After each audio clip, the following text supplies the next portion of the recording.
प्यारे विद्यार्थियों, पिछले लेक्चर में हमने पढ़ा था साना साना हाथ जोड़ी, इसकी लेखिका मधु कांकरिया। उन्होंने अपनी पहाड़ी यात्रा का वर्णन किया था, किस प्रकार प्रकृति के सुंदर दृश्यों को देखकर वो मंत्रमुग्ध हो गई थी और प्रकृति की सुंदरता में इतना खो गई थी कि वो एक जगह बिल्कुल शांत हो गई थी। इसी पाठ के अंदर हम आगे बढ़ते हुए आगे का पाठ शुरू करते हैं कि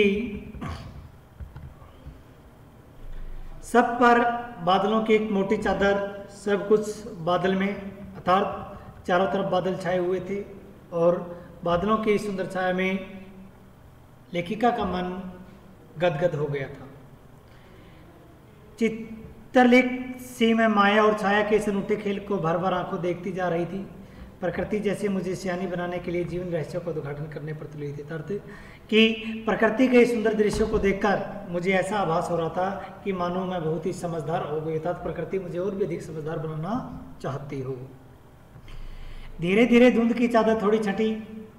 अब वहाँ पहाड़ नहीं, दो विपरीत दिशाओं से आते छाया पहाड़ थे और थोड़ी देर बाद ही वे छाया पहाड़ अपने श्रेष्ठतम रूप में मेरे सामने थे। अर्थात धीरे धीरे जो बादलों की वो चादर छाई हुई थी वो छटने लगे था, धीरे धीरे उनकी परछाई कम हो गई थी और मैंने थोड़ी देर के लिए जीभ को रुकवा भी दिया था।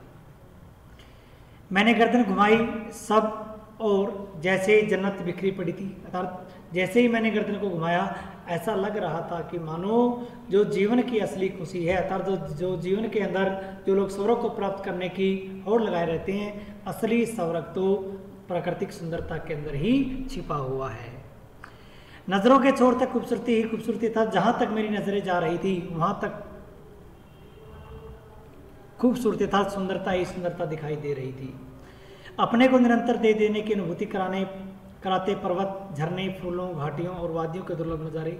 वहीं कहीं लिखा था थिंक ग्रीन, अर्थात कि जहाँ तक मेरी नजरें जा रही थी, जहाँ तक मुझे दिखाई दे रहा था वहाँ प्रकृति के सुंदर दृश्य एक से एक बढ़कर दिखाई दे रही थी और लगातार मेरे मन को यह आभास करा रहे थे कि पर्वत, झरने, फूल, घाटियाँ और वादियाँ के जो इतने दुर्लभ अर्थात कठिन नज़ारे हैं वहाँ पर लिखा हुआ था थिंक ग्रीन, अर्थात अच्छा सोचिए, प्रकृति की रक्षा के बारे में हमेशा सोचते रहिए। आश्चर्य है लेकिन हैरानी थी कि पल भर में ब्रह्मांड में कितना कुछ घटित हो रहा था। पल भर में कि क्षण क्षण ब्रह्मांड के अंदर कितना क्या कुछ घट रहा है, अर्थात कितना परिवर्तन हो रहा है। सतत प्रवाहमान झरने, नीचे वेग से बहती तीस्ता नदी, सामने उठती धुंध, ऊपर मंडराते आवारा बादल, मध्यम मध्यम हवा में हिलोरे लेते प्रियता और रुंडों के फूल, सब अपनी अपनी लयतान प्रवाह से बहते हुए चैरवेती और समय के इसी सतत प्रवाह में तिनके सा बहता हमारा वजूद। अर्थ कि ब्रह्मांड के अंदर पल भर में कुछ घटित हो रहा था। झरने बह रहे थे, तीस्ता नदी अपने वेग से, अपनी गति से आगे बढ़ रही थी, सामने धुंध दिखाई दे रही थी और आसमान के अंदर ऊपर बादल मंडरा रहे थे, धीरे धीरे हवा बह रही थी और उस धीमे धीमे बहती हवा में जो रुंडों के फूल है वो अपनी सुगंध को, अर्थात अपनी महक को बिखेर रहे थे, अर्थ जिससे प्राकृतिक सुंदरता और वेदिक बढ़ रही थी। पहली बार एहसास हुआ जीवन का आनंद है यही चलाए मन सुंदर है। अर्थात जीवन में पहली बार यह महसूस हुआ कि यदि जीवन के अंदर असली खुशी है वो क्या है, प्राकृतिक सुंदरता है। संपूर्णता के उन क्षणों में मन इस बिखरे सौंदर्य से इस कदर एकात्म हो रहा था कि भीतर बाहर की रेखा मिट गई थी, आत्मा की सारी खिड़कियां खुलने लगी थी। मैं सचमुच ईश्वर के निकट थी। सुबह सीखी प्रार्थना फिर होठों को छूने लगी थी, साना साना हाथ जोड़ी कि तभी वह अति इंद्रिय संसार खंड खंड हो गया। वह माँ भाव सुखी टहनी सा टूट गया था। अर्थ कि जो मैंने उन नेपाली बच्चों से प्रार्थना सीखी थी कि सुबह उठकर मेरे होठों कपकपाते हुए होठ से मैं उस प्रार्थना का उच्चारण कर रही थी और अतीन्द्रिय बहुत ही सूक्ष्म यह संसार का जो खंड खंड हमें दिखाई दे रहा था। दरअसल मंत्रमुग्ध से मैं तंद्रिल अवस्था में ही थोड़ी दूर तक निकल आई थी कि अचानक पांव पर ब्रेक सी लगी, जैसे समाधिस्थ भाव में नृत्य करती किसी आत्मलीन नर्तंगना के नुपुर अचानक टूट गए हो। मैंने देखा इस अद्वितीय सौंदर्य से निरपेक्ष कुछ पहाड़ी औरतें पत्थरों पर बैठी पत्थर तोड़ रही थी। अचानक मेरे सामने देखने वाली सुंदरता पर अचानक ब्रेक लग गई और मुझे ऐसा आभास हुआ मानो कोई नृत्यांगना है, कोई नृत्य करने वाली स्त्री है और नाचते नाचते वो इतनी मस्त हो गई कि मानो उसने जोश में आकर उसके पाँव के जो घुंघरू है पंजेब के वो टूट गए हों और मेरी आंखों के सामने भी ऐसा दृश्य आ गया। मैंने देखा इस अति अद्वितीय सौंदर्य से निरपेक्ष कुछ पहाड़ी औरतें। वह दृश्य क्या था कि कुछ पहाड़ी औरतें थी और वो पत्थरों पर बैठकर पत्थर तोड़ रही थी। गूंथे आटे से कोमल काया पर हाथों में कुदाल और हथौड़े थे। उनका शरीर बहुत ही कोमल था, मुलायम था, सॉफ्ट था और उनके हाथों में हथौड़े थे, कुदाल थे। कुदाल होता है जब हम किसी कठोर जमीन को जिस भी हथियार से खोदते हैं उसको कुदाल कहा जाता है। कईयों की पीठ पर बंधी डोको अर्थात एक टोकरी बंधी हुई थी और उन टोकरी के अंदर वो अपने बच्चे को साथ में ले हुए थे। कुछ कुदाल को भरपूर ताकत के साथ जमीन पर मार रही थी।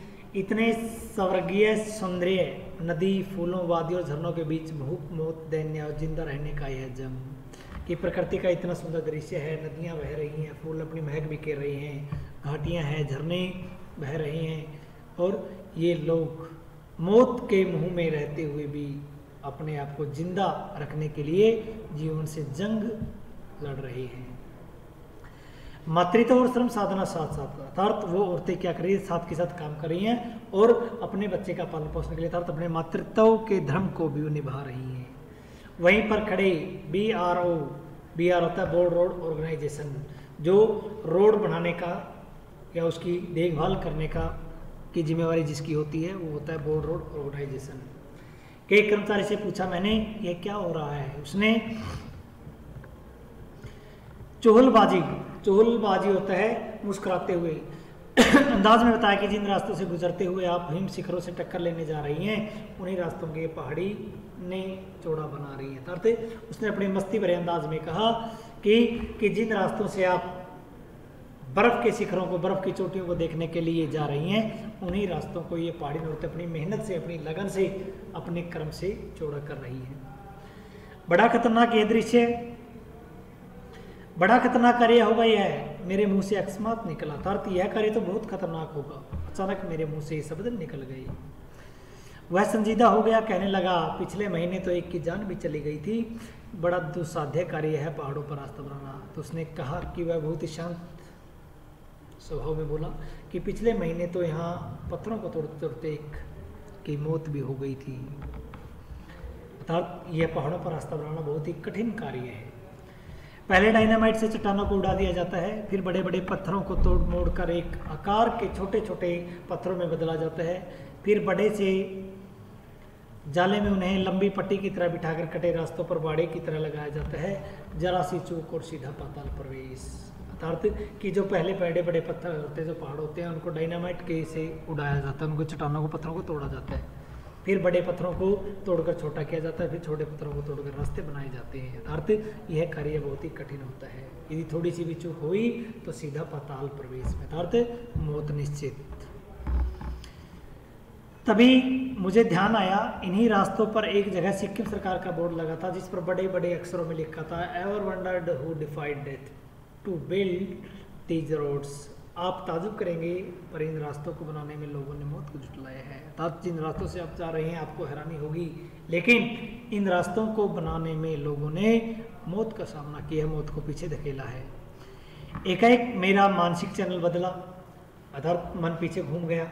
इसी प्रकार एक बार पलामू और गुमला के जंगलों में देखा था। पेट पर बच्चे को कपड़े से बांधकर पत्तों की तलाश में वन मन डोलती आदिवासी होती हैं। तो लेखिका ने बताया कि एक बार पलामू और गुमला के जंगलों में घूमने के लिए गई हुई थी, तो वहाँ पर भी औरतें अपनी पीठ पर कपड़े से बच्चे को बांधी हुई थी और वो क्या थी, आदिवासी महिलाएं थी और जो जंगलों से क्या थी, पत्ते लकड़ियाँ वगैरह इकट्ठा कर रही थी। उन आदिवासी युवतियों के फूले हुए पांव और इन पत्थर तोड़ती पहाड़ियों के हाथों में पड़े ढांटे एक ही कहानी कह रहे थे। धरते कि उन पलामू और कि महिला जो जंगलों में लकड़ियाँ वगैरह इकट्ठे करती थी, जो आदिवासी महिला थी, उनके पाँव में छाले पड़े हुए थे और इन पत्थरों को तोड़ने वाली हाथों के अंदर भी, महिलाओं के हाथों के अंदर भी छाले पड़े हुए थे। अर्थात दोनों की कहानी लगभग एक जैसी थी। आम जिंदगियों की कहानी हर जगह एक सी है, सारी मलाई एक तरफ, सारे आंसू, भाव, यातना और वंचना एक तरफ। अर्थात जीवन की जो खुशी है वो एक तरफ है और बाकी जो मेहनत है, दुख है, वो एक तरफ है। पर तभी मेरी सहयात्री मणि और जितेन मुझे खोजते खोजते वहाँ तक आ गए थे। मुझे गमगीन देख जितेन कहने लगा, मैडम ये मेरे देश की आम जनता है। अर्थात मेरे मित्र मणि जो मेरे साथ गई हुई थी और जितेन नारगी जो मेरी गाड़ी का ड्राइवर भी था, वो मुझे खोजते खोजते ढूंढते ढूंढते वहाँ तक पहुँच गए थे, लेकिन मैं गमगीन माहौल में थी। अर्थात उन लोगों की मेहनत को देखकर मेरे मन में अचानक चुप्पी आ गई थी, शांति आ गई थी। और जितेन ने अचानक कहा कि मैडम ये मेरे देश की आम जनता है, मेरे देश की क्या आम जनता है, इन्हें तो आप कहीं भी देख लेंगे। अर्थात इन्हें तो आप कहीं पर भी देख सकते हैं। आप इन्हें नहीं पहाड़ों की सुंदरता को देखिए जिसके लिए आप इतने पैसे खर्च करके आइए। अर्थात कि मैडम ये मेरे देश की आम जनता है, इन्हें मत देखिए, क्योंकि इन्हें तो हम अपने क्षेत्र सतलज क्षेत्र में भी देख सकते हैं। आपने जिस प्राकृतिक सुंदरता को देखने के लिए इतने पैसे खर्च किए हैं, आप उन्हें देखिए। ये देश की आम जनता ही नहीं, जीवन का प्रति संतुलन भी है। ये वेस्ट एट रिपेइंग है, अर्थात ये देश की आम जनता नहीं बल्कि जीवन के अंदर संतुलन बनाए रखते हैं। ये बहुत कम लेकर हमें बहुत कुछ देते हैं। कितना कम लेकर ये समाज को कितना अधिक वापस लौटा देती हैं। मन ही मन सोचा मैंने, हम वापस जीप की ओर मुड़ने लगे कि तभी मैंने देखा वही श्रम सुंदरी किसी बात पर किस कदर खिलखिलाकर हंस पड़ी थी कि जीवन लहरा उठा था और वह सारा खंडर ताजमहल बन गया था। और जैसे ही हम वापस मुड़ने लगे तभी वो श्रम सुंदरी था जो काम करने वाली महिलाएं खिलखिलाकर हंसने लगी और जीवन उनका प्रसन्न हो गया था। और मानो कि उनका जो वह खंडर था, जो उनका दुख था, वह ताजमहल की तरह सुंदरता में अर्थात खुशी में तब्दील हो गया था। हम लगातार ऊंचाइयों पर चढ़ते जा रहे थे। जितेन बता रहा था कि हम हर मोड़ पर हेयर पिन बेल्ट लेंगे और तेजी से ऊंचाई पर चढ़ते जाएंगे। हेयर पिन बेल्ट के ठीक पहले एक पड़ाव पर देखा 7-8 वर्ष की उम्र के ढेर सारे पहाड़ी बच्चे स्कूल से लौट रहे थे और उनसे लिफ्ट मांग रहे थे। तर जैसे जैसे हम ऊंचाई पर बढ़ते गए और आगे और भी अधिक तीव्र गति के मोड़ आने लगे और इसलिए उन मोड़ों से बचने के लिए हमने हेयर पिन बेल्ट अपने कमरे में लगा ली थी। लेकिन वहाँ देखा कि 7-8 वर्ष की उम्र के कुछ बच्चे जो पहाड़ी बच्चे थे वो स्कूल से लौट रहे थे और वो हमारी गाड़ी को देखकर हमसे लिफ्ट मांग रहे थे। जितेन ने बताया कि हर दिन 3-3.5 किलोमीटर की पहाड़ी चढ़ाई चढ़कर ये बच्चे स्कूल जाते हैं। जितेन ने बताया कि यहाँ समतल क्षेत्र नहीं है, जो स्कूल है बहुत दूरी पर है और ये बच्चे हर रोज़ 3-3.5 किलोमीटर पैदल चलकर स्कूल जाते हैं। क्या स्कूली बस नहीं है? मणि ने पूछा जितेन से कि क्या यहाँ कोई स्कूल में बच्चों को ले जाने के लिए बस नहीं है? मैडम यह मैदानी नहीं पहाड़ी इलाका है। मैडम यहाँ ये मैदानी क्षेत्र नहीं है, मैदानी इलाका नहीं है, पहाड़ी इलाका है और मैदान की तरह यहाँ कोई भी आपको चिकना वर्वीला नहीं मिलेगा। अर्थात कि जिस तरह मैदान के लोग चमकीले होते हैं, सुंदर होते हैं, काफ़ी हट्टे कट्टे मोटे होते हैं, वर्वीला होता है वैसे मोटा जिनका पेट निकला हुआ, ऐसा इन लोग नहीं मिलेंगे। क्यों? क्योंकि ये लोग मेहनती होते हैं, सारा दिन मेहनत करते हैं। यहाँ जीवन कठोर है, नीचे तराई में ले देकर एक स्कूल है। अर्थात इन लोगों का जीवन बहुत ही कठोर है, कष्ट में है और तराई में अर्थात निम्न घाटी में एक स्कूल है। दूर दूर से बच्चे इस स्कूल में जाते हैं। सिर्फ पढ़ते ही नहीं, इनमें से अधिकांश बच्चे शाम के समय अपनी माँओं के साथ मवेशियों को चराते हैं, पानी भरते हैं, जंगल से लकड़ियों के भारी भारी गट्ठर ढोते हैं। खुद मैंने भी ढोए थे। तो जितेन ने उस बच्चों के बारे में क्या बताया कि ये बच्चे केवल स्कूल ही नहीं जाते, बल्कि जब ये स्कूल से शाम को घर लौटते हैं, ये रास्ते में अपनी माताओं के साथ अपने पशुओं को चराते हैं और जंगल से लकड़ियाँ वगैरह इकट्ठी करते हैं। जितेन ने बताया कि मैंने खुद भी लकड़ियों के बहुत भारी भारी बंडल ढोए हैं, गट्ठर ढोए हैं। खतरा धीरे धीरे बढ़ने लगा था। रास्ते और भी संकरे होते जा रहे थे। कई बार लगता जैसे रास्तों को इंच टेप से नाप कर एक जीप जितना ही चौड़ा बनाया गया है कि जरा भी संतुलन बिगड़े, इंच भर भी जीप इधर उधर खिसके तो हम सीधे घाटियों में था। कि रास्ते बिल्कुल संकीर्ण थे, निमन थे और ऐसा लगता है कि मानो एक तरफा साधन जाने के लिए इन रास्तों को बनाया हुआ है। यदि थोड़ा सा भी ध्यान इधर उधर हो तो जीप सीधा नीचे घाटियों में जा सकती थी। इन रास्तों पर जगह जगह लिखी चेतावनियां भी हमें खतरों के प्रति सजग कर रही थी। ये संकीर्ण रास्ते थे, जगह जगह पर सरकार ने चेतावनी बोर्ड लगाए हुए थे, चेतावनी लिखी हुई थी कि सामने ही लिखा था धीरे चलाएं, घर में बच्चे आपका इंतजार कर रहे थे, कि सामने एक चेतावनी लिखी थी, बोर्ड पर लिखा हुआ था कि धीरे चलाए था, तो अपनी गाड़ी को धीरे चलाए। क्यों? क्योंकि घर में आपके बच्चे आपका इंतजार कर रहे था, तो घर में आपकी ज़रूरत अभी है और आपके बच्चे इंतजार कर रहे हैं। कहने का भाव ये था, यदि आप अधिक तेज गति से, अधिक तेज स्पीड से गाड़ी चलाएंगे तो आपकी यहाँ मृत्यु हो सकती है और तो आपका परिवार बिखर सकता है। इसलिए कृपया अपनी गाड़ी को धीरे चलाएं, क्योंकि बच्चे आपका इंतजार कर रहे हैं। थोड़ा और आगे बढ़े कि फिर एक चेतावनी, we care man enter around, पर हमें नरभक्षी जानवरों की अपने आप को बचाना है। वी केयर, अपनी सुरक्षा करें, अपने चारों तरफ देख कर चलें। क्यों? क्योंकि पहाड़ी क्षेत्र और पहाड़ी क्षेत्र का जंगली जानवर अधिक है और कभी भी अचानक रोड पर आ सकते हैं, सड़क पर आ सकते हैं, इसलिए वहाँ आपकी दुर्घटना हो सकती है। हमें नरभक्षी जानवर नहीं, दूध देने वाले याक दिखे, काले काले ढेर सारे याक, पहाड़ों पर गिरती बर्फ से प्राकृतिक ढंग से रक्षा करने वाले घने घने बालों वाले याक। सूरज ढलने लगा था, हमने देखा कुछ पहाड़ी औरतें गायों को चराकर वापस लौट रही थी। कुछ के सिर पर लकड़ियों के भारी भारी भरकम गठर दे, ऊपर आसमान फिर धुंध और बादलों से घिरा हुआ था। उतरती संध्या में जीप अब चाय के बागानों से गुजर रही थी। फिर एक दृश्य ने मुझे खींचा, नीचे चाय के हरे हरे बागानों में कई युवतियाँ बोकू पहने, बोकू होता है जो सिक्किम का परिधान होता है, जो सिक्किम की महिलाएं वस्त्र धारण करती हैं, उनको बोकू कहा जाता है। और सिक्किम के लोग गोरे रंग के होते हैं और उनमें से कुछ महिलाओं ने लाल रंग के बोकू को लाल रंग के वस्त्र पहने हुए थे, जिससे उनकी सुंदरता और भी अधिक बढ़ रही थी। वो बोकू पहने चाय की पत्तियां तोड़ रही थी। नदी की तरह उफान लेता उनका यौवन और श्रम से दमकता गुलाबी चेहरा। एक युवती ने चटक लाल रंग का बोकू पहन रखा था। सघन हरियाली के बीच चटक लाल रंग डूबते सूरज की स्वर्णिम और सात्विक आभा में कुछ इस कदर इंद्रधनुषी छटा बिखेर रहा था कि मंत्रमुग्ध सी मैं चीख पड़ी थी। इतना अधिक सौंदर्य मेरे लिए ऐसा ही था, अर्थ कि इतना अधिक सुंदरता मेरे लिए ऐसा ही थी। युमथांग पहुंचने के लिए हमें रात भर लायुंग में पड़ाव लेना था। गगनचुंबी पहाड़ों के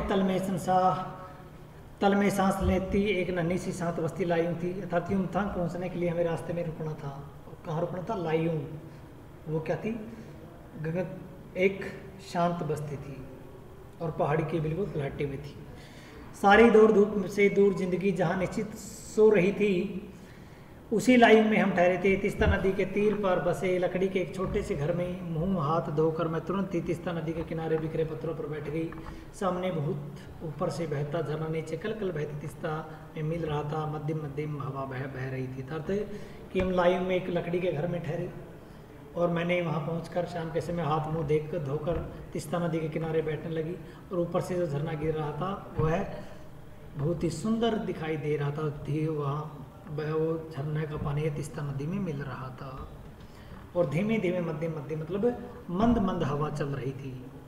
पेड़ पौधे झूम रहे थे। गहरे बादलों की परत ने चांद को ढक रखा था। बाहर परिंदे और लोग अपने घरों को लौट रहे थे। वातावरण में अद्भुत शांति थी। रात शाम हो चुकी थी। जो पक्षियाँ हैं वो अपने घर की तरफ जा रहे थे। जो लोग काम पर गए हुए थे वो भी अपने घरों की ओर लौट रहे थे। वातावरण में अद्भुत नज़ारा था, अद्भुत शांति थी। मंदिर की घटिया सी घुंघरुओं की झुंझुनाहट सी आंखें नहस भर आई। ज्ञान का नन्हा सा बोधिसत्व जैसे भीतर उगने लगा। वहीं सुख शांति और सुकून है, जहाँ अखंडित संपूर्णता है। पेड़ पौधे पशु और आदमी सब अपने अपनी लय ताल और गति में है। अर्थात शाम का समय हो चुका था। सभी पशु पक्षी आदमी वगैरह सभी अपने अपने घरों की तरफ जा रहे थे और वहाँ अखंड शांति थी। हमारी पीढ़ी ने प्रकृति की इस लय ताल और गति से खिलवाड़ कर अक्षम्य अपराध किया था। लेखिका ने कहा कि जो आजकल की युवा पीढ़ी है विकास के लिए प्रकृति के साथ छेड़छाड़ कर रही था, प्रकृति की शांति को भंग किया है। प्रकृति की शांति को भंग करने का इंतजाम हम भुगत रहे हैं। प्रकृति ने भी हमारे साथ खिलवाड़ की है। प्रकृति ने हमारे सामने विनाश को कई बार धारण किया है।